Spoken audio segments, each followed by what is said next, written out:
Welcome back to the channel. आज आपण ऋतुचर्या हा अध्याय पाहणार आहोत. ऋतुचर्या हा अष्टांग हृदयचा तिसरा चॅप्टर आहे. आज तिसरा आपण चॅप्टर पाहणार आहोत. दिनचर्यामध्ये आपण पाहिलं होतं की दिवसानुसार तुमचं दिनचर्या म्हणजे डेली रुटीन कसा असला पाहिजे. आता या अध्यायात आपल्याला पाहायचं आहे ऋतूनुसार आपली ऋतुचर्या कशी असली पाहिजे. तर आपल्याला ही एक गोष्ट बेसिक गोष्ट माहिती आहे बघा. 2 पक्षांचा एक महिना असतो. 2 पक्ष म्हणजे काय, तर कृष्ण पक्ष आणि शुक्ल पक्ष ह्या 2 पक्षांना मिळून एक महिना तयार होतो. बरोबर. 2 महिने मिळून एक ऋतू तयार होतो आणि 3 ऋतू मिळून एक अयन तयार होतं. आता हे कसं आहे बघा. 2 महिने म्हणजे समजा जर मी म्हणलं किंवा डिसेंबर आणि जानेवारी, तर या ऋतूमध्ये जो आहे तर तो शिशिर ऋतू आहे. तर अशा प्रकारे म्हणजे 2-2 महिन्यांचा एक ऋतू. 12 महिने आहेत म्हणजे 2 महिन्यांचा एक ऋतू झाला. याचा अर्थ 6 ऋतू झाले. कारण 12 महिन्यांना 2ने डिवाईड केलं तर 6 ऋतू होतात. 3 ऋतू मिळून एक अयन तयार होतं. मग त्याला एक दक्षिणायन आणि एक उत्तरायण म्हणलेलं आहे. आता संपूर्ण ऋतुचर्या अध्याय हा एकट्या टेबलमध्ये कव्हर करण्याचा प्रयत्न केला आहे. जर तुम्ही हे व्यवस्थित केलं तर संपूर्ण ऋतुचर्या टॉपिक हा इझिली समजतो. बघा, सर्वात पहिले 6 ऋतू आहेत आपल्याकडे. शिशिर ऋतू, वसंत, ग्रीष्म, वर्षा, शरद आणि हेमंत. त्याच्यामध्ये आता शिशिर ऋतूमध्ये मराठी मास कोणता येणार, मराठी महिना, तर शिशिरमध्ये येतो माघ आणि फाल्गुन. वसंतमध्ये चैत्र वैशाख. ग्रीष्ममध्ये ज्येष्ठ आषाढ. वर्षा ऋतूमध्ये श्रावण आणि भाद्रपद. शरद ऋतूमध्ये आश्विन आणि कार्तिक. हेमंत ऋतूमध्ये मार्गशीर्ष व पौष.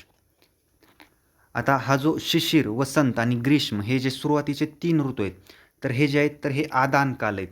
आदान म्हणजे हे जे आहेत तर हे बल घेणार आहेत आपल्याकडून, म्हणून आदान म्हणलेलं आहे. त्यालाच उत्तरायण काल म्हणलेलं आहे. म्हणजे शिशिर, वसंत व ग्रीष्म या 3 ऋतूंचा मिळून एक अयन म्हणलं होतं, तर हे झालं उत्तरायण. आदान काल आहे या ऋतूमध्ये. तर तेच दक्षिणायन या ऋतूमध्ये वर्षा, शरद व हेमंत हे 3 ऋतू येतात. आणि हे कसे आहेत, तर हे विसर्ग काल आहेत. हे बल प्रदान करणार आहेत आपल्याला.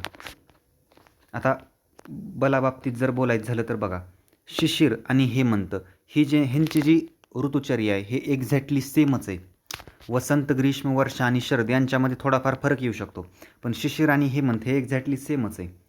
जर बलाबाबतीत बोलायचं झालं की बल उत्तम कोणत्या ऋतूमध्ये, तर शिशिर व हेमंत या दोन्ही ऋतूमध्ये जे बल आहे तर ते उत्तम बल, शारीरिक बल आहे.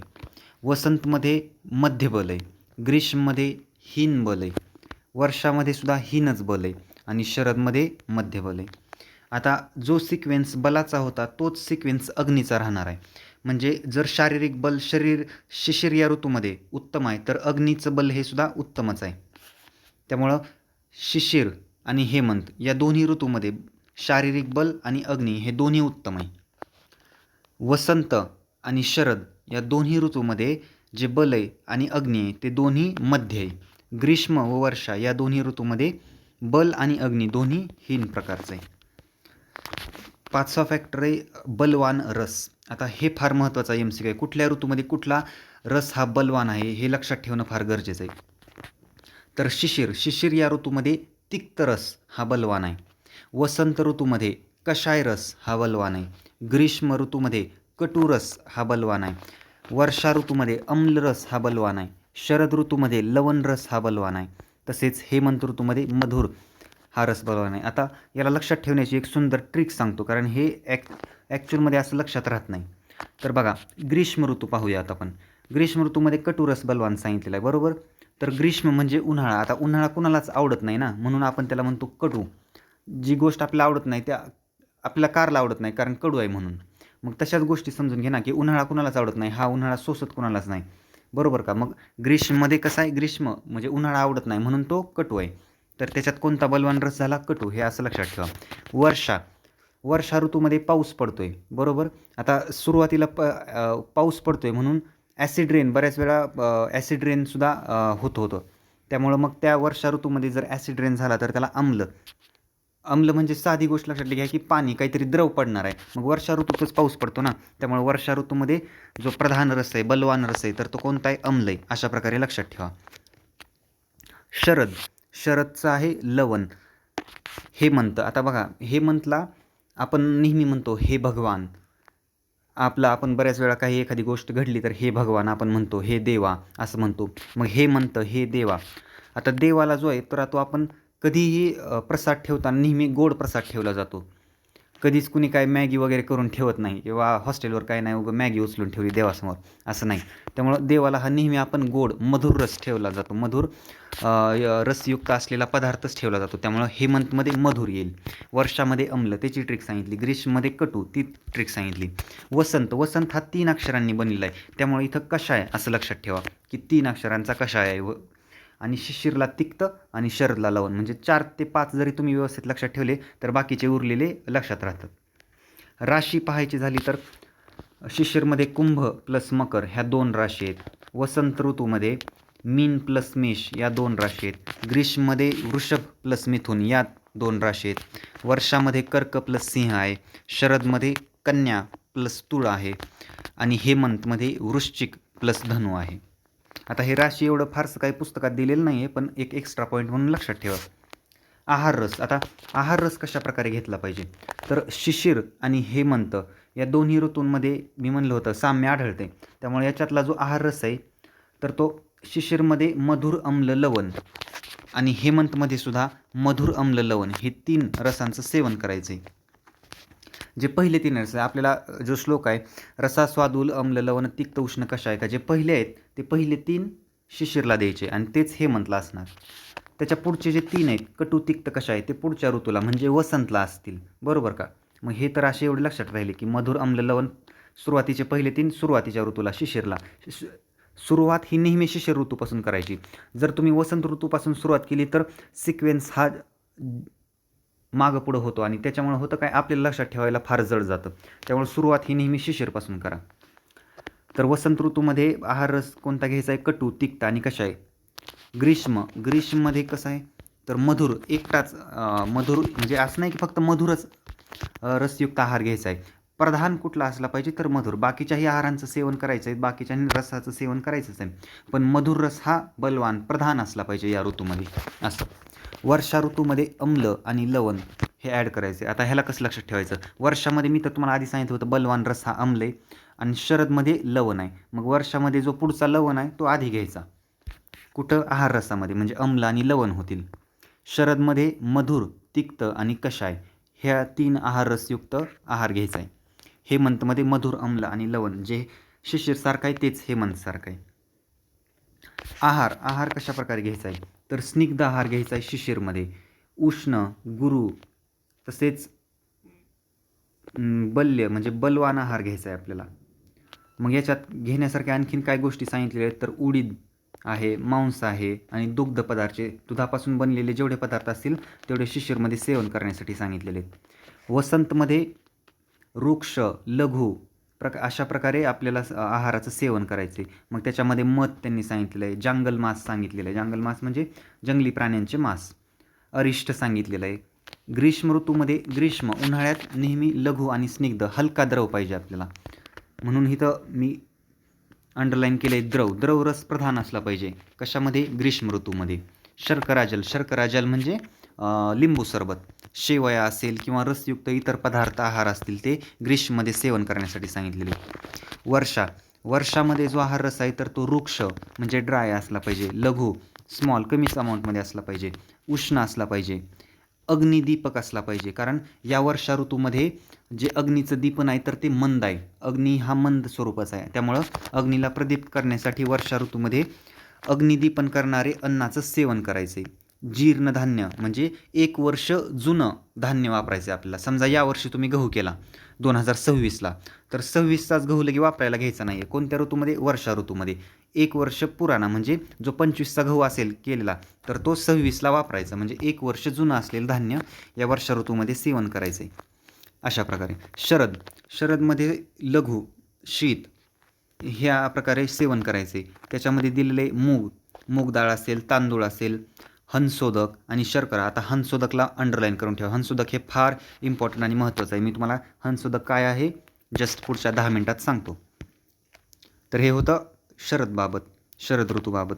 आता हेमंतमध्ये स्निग्ध गुरु उष्ण जे शिशिरमध्ये तेच जवळपास हेमंतमध्ये.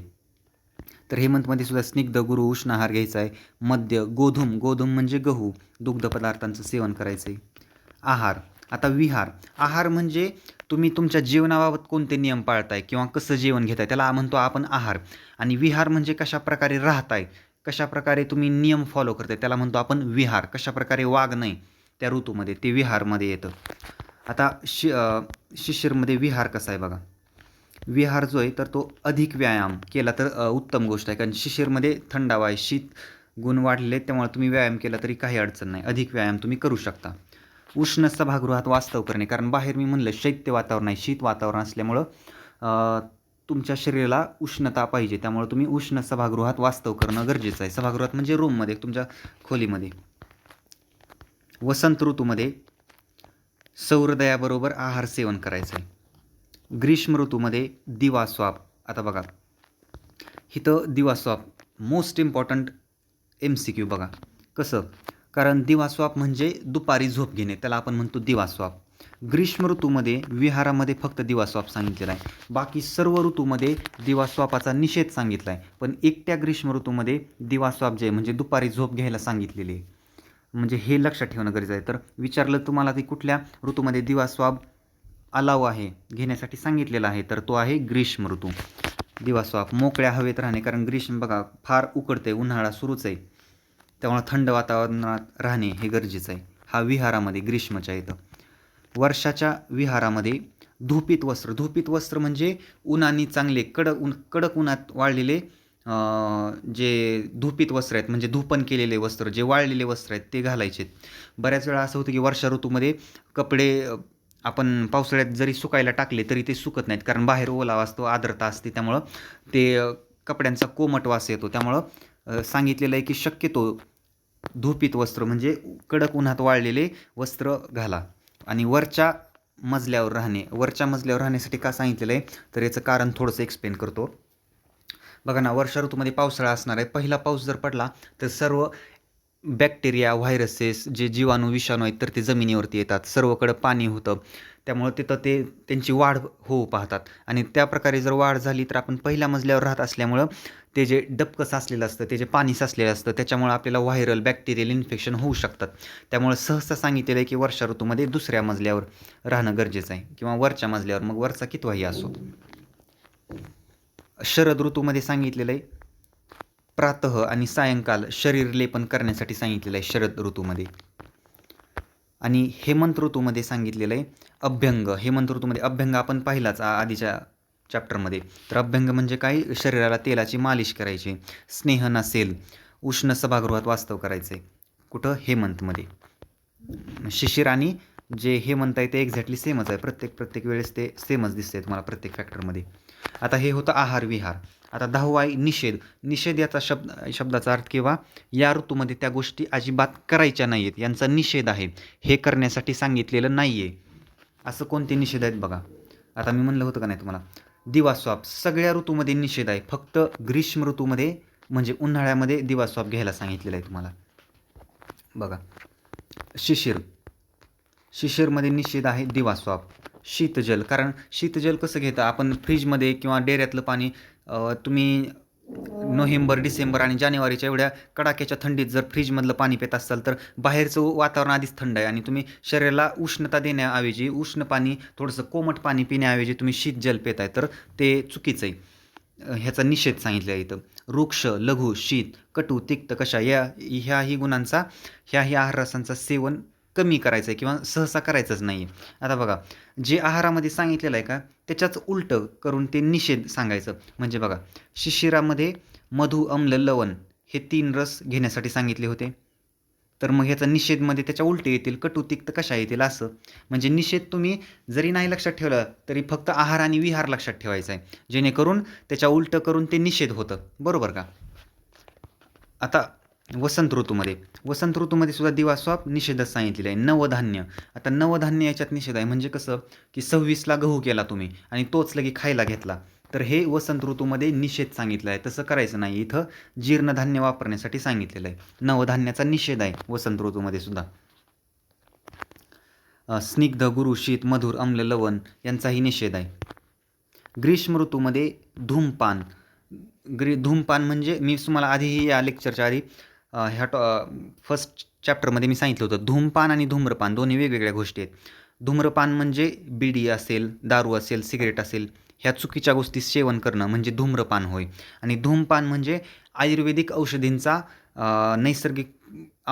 नैसर्गिक आयुर्वेदिक औषधींचा वास घेणे किंवा त्यांचं सेवन करणे, त्याला म्हणलेलं आपण धूमपान.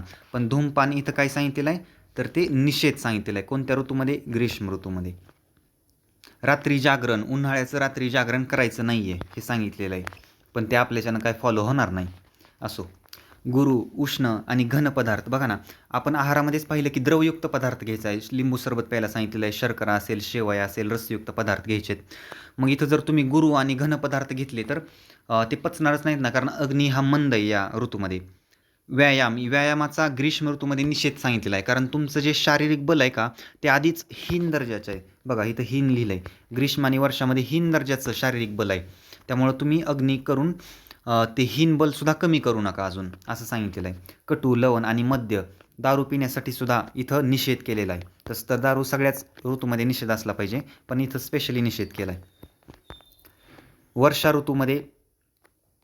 ऋतूमध्ये कुठल्या गोष्टीचा निषेध आहे? बघा, दिवास्वाप हे सगळ्यांमध्ये कॉमनच येणार, कारण दिवास्वाप घेण्यासाठी फक्त आणि फक्त ग्रीष्म ऋतूमध्ये सांगितलेलं आहे. नवधान्याचा निषेध आहे कुठं? वर्षामध्ये. इथं सुद्धा जीर्णधान्यच वापरायचे. अतिव्यायाम वर्षा ऋतूमध्ये सुद्धा करायचा नाही आहे. अतिव्यायाम, गुरु, शीत इत्यादी रसयुक्त आहार घ्यायचा नाही आहे. गुरु, शीत, कारण अग्नी हा मंद आहे. मी सांगितलं तुम्हाला कारण. अग्नी मंद असल्यामुळंच तो शारीरिक बलसुद्धा कमी आहे, हीन आहे, हीन दर्जाचं आहे.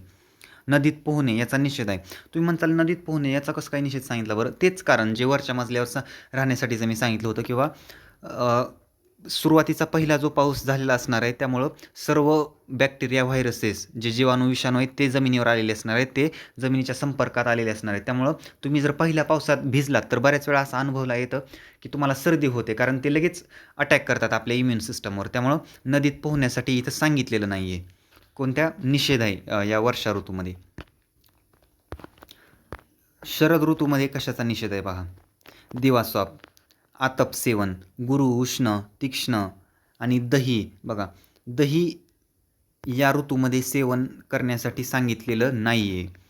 तीळ तेल असेल, तिळाचं तेल काढलं असेल, तर तिळाचं तेल जर तुम्हाला माहीत असेल तर ते तीळ तेलसुद्धा याचा निषेध सांगितलेला आहे. आणि तीव्र याचा अर्थ होतो कॉन्सन्ट्रेटेड बियर किंवा कॉन्सन्ट्रेटेड, तुम्ही म्हणता ना कॉन्सन्ट्रेटेड HCl आणि डायल्यूट HCl.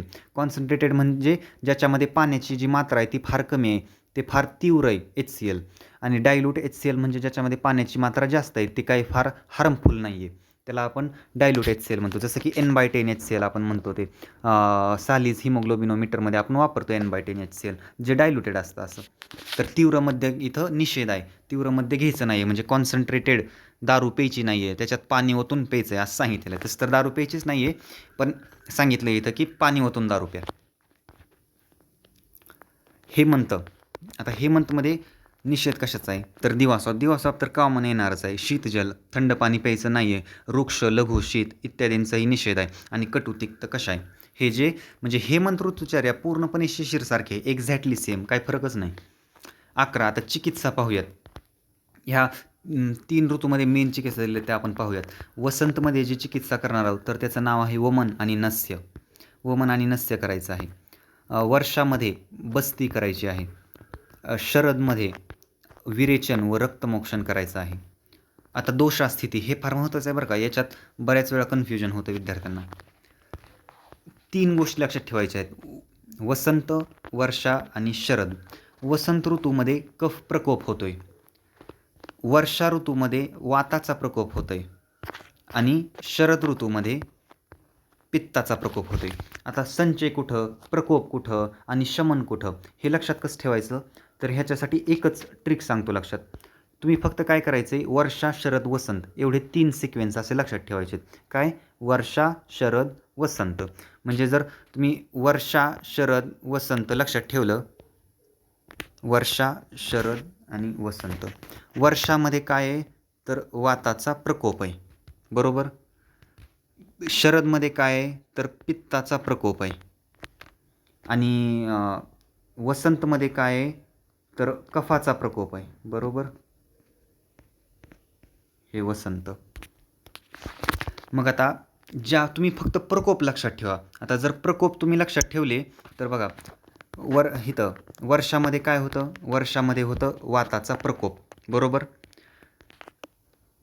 शरदमध्ये काय आहे तर पित्ताचा प्रकोप. मी इथं लिहून ठेवतो, कळून जाईल लगेच. वर्षा ऋतू, शरद ऋतू आणि वसंत ऋतू. म्हणजे वर्षामध्ये जो आहे तर तो वाताचा प्रकोप होतोय, शरदमध्ये जो आहे तर तो पित्ताचा प्रकोप होतोय आणि वसंतमध्ये जे आहे तर ते कफाचा प्रकोप होतोय. इतक्या जर गोष्टी आपल्याला कळाल्या तर आपल्याला कफ संचय आणि कफ शमन हे लगेच कळतं. बघा आता सुरुवात ही कशी करायची, वर्षा शरद वसंत, वर्षा शरद वसंत असं लक्षात सिक्वेन्स ठेवायचा आहे. का बरं, कारण वात पित्त कफ, वात पित्त कफ आपल्याला असा सिक्वेन्स लक्षात आहे. त्यामुळं वर्षा शरद वसंत, वर्षा शरद वसंत असं लक्षात ठेवा. मग वर्षामध्ये व्ही फॉर वात, वाताचा प्रकोप होतोय. मग ज्या ऋतूमध्ये वाताचा प्रकोप होतो, आता बघा फार व्यवस्थित सांगतोय हे लक्षात घ्या. ज्या ऋतूमध्ये वाताचा प्रकोप होतोय त्याचा आधीचा ऋतू घ्यायचा, त्या आधीच्या ऋतूमध्ये त्या वाताचं संचय होणार. म्हणजे वर्षामध्ये मी म्हणलं वाताचा प्रकोप आहे तर त्याच्या आधीच्या ऋतूमध्ये त्याचा संचय असणार, म्हणजे वात संचय होईल.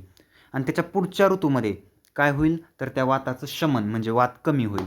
म्हणजे संचय, संचय म्हणजे साठवणे, साठवत चालला साठवत चालला, वाढला, त्याचा प्रकोप झाला आणि प्रकोप झाल्यानंतर त्याला अजून कमी केलं, शमन केलं, बरोबर.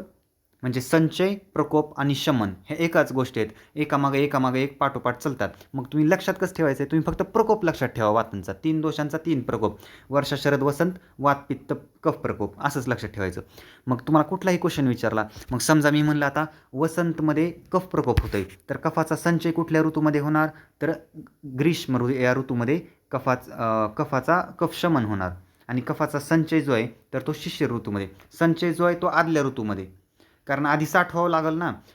एखाद्याच्या घरात चोरी तेव्हाच होऊ शकते जेव्हा त्याच्याकडे पैसे आहेत, ज्याच्याकडे पैसेच नाही त्याच्या घरात चोरी काय होणार. मग पैसे असलेत, पैसे साठवले तर त्या पैशाची चोरी झाली, बरोबर का. मग ते असं कफ प्रकोप म्हणजे चोरी असं लक्षात ठेवा. त्यामुळं मग आधी संचय तर करावा लागेल, आधी साठवावं तर लागेल, साठला तरच प्रकोप होईल, साठलाच नाही तर प्रकोप काय होईल, बरोबर का. अशा प्रकारे मग मी समजा एक उदाहरण अजून घेतलं शरद. आता शरदमध्ये पित्त प्रकोप होतोय, मग पित्त संचय कोणत्या ऋतूमध्ये होईल तर वर्षामध्ये होईल, बरोबर. पित्त संचय होईल वर्षामध्ये. आता पित्त संचय जर वर्षामध्ये झाला तर पित्त प्रकोप हा शरदमध्ये आणि पित्ताचं शमन होईल हेमंतमध्ये. हे असं तुम्ही जर लक्षात ठेवलं तर व्यवस्थित लक्षात राहते, काहीसुद्धा अडचण नाही, बरोबर का.